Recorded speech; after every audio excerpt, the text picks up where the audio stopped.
Hi, I'm Nick Shell with Family Friendly Daddy Blog. Now, here's a question for you, and it's pretty silly once you say it out loud, but why does God allow men to lose their hair?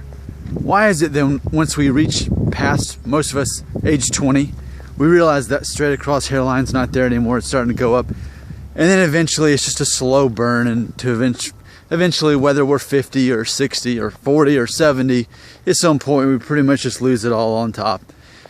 Why is that? Why does God allow that?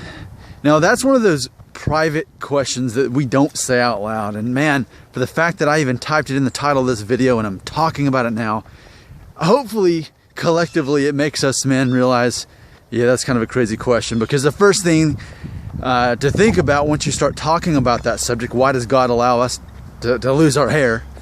Well, then we immediately begin thinking about the rest of the world, third world countries, where everything's turmoil and there's poverty and all that stuff.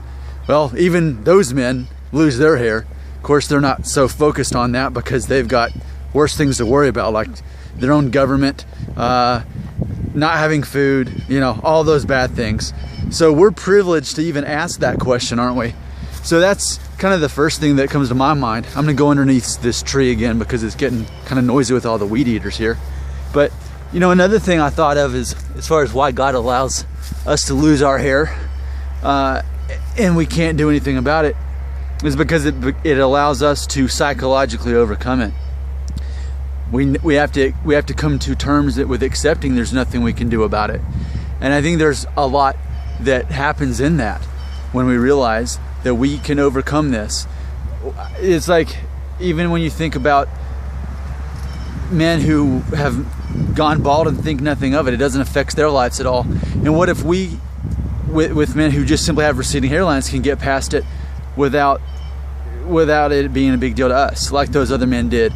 So I think there's a lot to be said as far as how we deal with it and overcome it. Because really, I keep saying this, I've said it in other videos, what does it really matter?